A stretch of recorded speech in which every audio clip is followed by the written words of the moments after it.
Imagine someone taking your own autobiography and using it to prove you were obsolete. That's what the author of Hebrews does, turning the Jewish Bible into evidence that the entire Jewish priestly system has been superseded. The linchpin of the argument is one of the most obscure figures in Genesis, a man named Melchizedek, who appears for exactly 3 verses and then vanishes. That disappearance, the author argues, is precisely the point. To understand how this argument works, we start where the author of Hebrews starts, with 3 verses in Genesis 14. Abraham returns from a military raid carrying spoils. He encounters Melchizedek, king of Salem, priest of God Most High, who is not a descendant of Abraham, not an Israelite, yet somehow serves as a priest of Yahweh. Abraham gives him a tenth of the spoils. The text provides no genealogy, no parentage, no death notice. Melchizedek simply appears, blesses Abraham, receives tribute, and disappears. 3 verses, that's all Genesis gives us. Now watch how the author of Hebrews transforms this brief episode into a devastating argument. The reasoning in Hebrews chapter 7 runs as a chain. Step 1, Abraham paid tithes to Melchizedek. In the ancient world, the lesser party pays tribute to the greater. So Melchizedek is greater than Abraham. Step 2, Levi, the ancestor of all Jewish priests, was a future descendant of Abraham. The author claims Levi was therefore contained within Abraham's body at the moment of tithing. Step 3, through Abraham, Levi symbolically paid tithes to Melchizedek too. The conclusion, the entire Levitical priesthood, every Jewish priest who ever served in the temple, has already acknowledged its inferiority to Melchizedek's order. Here's where the argument closes. Jesus was not from the tribe of Levi. Under Jewish law, he could never be a priest. But Psalm 110 declares, "You are a priest forever in the order of Melchizedek." The author of Hebrews seizes on this. Jesus is a priest, not by Levitical descent, but by a different and superior order. The fact that Genesis gives Melchizedek no genealogy, the author reads that silence as theologically significant. He appears without father, without mother, without beginning of days or end of life.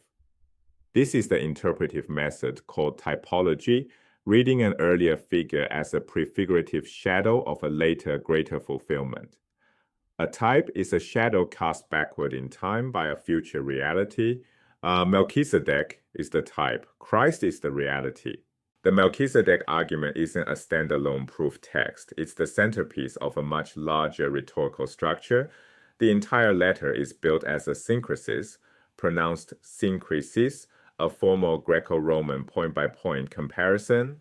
On one side, the Jewish temple system. On the other, Christ's sacrifice. The author calls both liturgiae, liturgies, systems of public worship. In every pairing, Christ's version is the superior original and the temple system is the inferior copy. The priest, the sacrifice, the sanctuary, the covenant, access to God. Each element is matched and ranked. The Melchizedek argument handles the priesthood, but the author dismantles every other component with equal precision. If Hebrews 7 dismantles the priesthood, Hebrews 13 dismantles the geography, the very space of Jewish worship. The passage begins with a cosmic claim. Jesus Christ is the same yesterday and today and forever. This conviction that Christ existed throughout all of history licenses the author to read the entire Old Testament as secretly about Jesus. Psalms addressed to a Davidic king become psalms addressed to Christ. Then comes the spatial argument. Under Exodus, sacrificial regulations, when an animal's blood was brought into the sanctuary, the animal's body was burned outside the camp, outside the boundary of the Israelite community. The author maps this directly onto Jesus, who, quote, suffered outside the city gate of Jerusalem. Jerusalem equals the camp. Jesus equals the sacrifice offered outside its walls. Then comes the exhortation. Let us go to him outside the camp, bearing the disgrace he bore. This is not a vague spiritual metaphor. The spatial logic is precise. The place of institutional power and worship is inside the walls. The place of true sacrifice is outside. To follow Christ means crossing the boundary, leaving the camp, leaving Jerusalem, leaving the Jewish liturgical system entirely. The direction is unmistakable, outward, away from the temple, away from the old covenant, toward the sacrifice that rendered everything inside obsolete. This might sound like something Paul would say. It isn't, and the difference matters enormously. Paul is often blamed for supersessionism, the theological claim that Christianity replaces Judaism. But Paul explicitly stated that God had not rejected Israel. His project was to bring Gentiles into Israel to graft wild olive branches onto the existing tree, as he writes in Romans 11. Paul never described a new liturgy replacing an old one. He never called believers to leave the Jewish system. Hebrews does exactly that.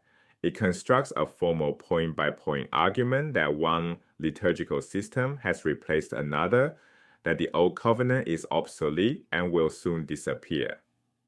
Paul moves Gentiles in, Hebrews moves believers out, opposite directions, opposite theologies. Hebrews represents the most radical supersessionism in the New Testament, and its method is what makes it so potent. By using Jewish scripture itself as evidence, the author turns the tradition's own authoritative text into witnesses against it. A modern historian would call this highly creative interpretation. The original authors of Genesis and Exodus had no concept of Christ, but the author of Hebrews operates under a different framework. If Christ is eternal, then every scripture has always been about him, whether the human authors knew it or not. This interpretive strategy became the template for centuries of Christian reading of the Old Testament. The very label Old carries the supersessionist logic of Hebrews within it. Understanding how this argument works is essential for studying the origins of Christianity, the history of Jewish-Christian relations, and the way sacred texts get reinterpreted to serve new theological purposes. Hebrews doesn't reject Jewish scripture like it claims Jewish scripture. And that claim, more than outright rejection, is what made its supersessionism so powerful and so enduring.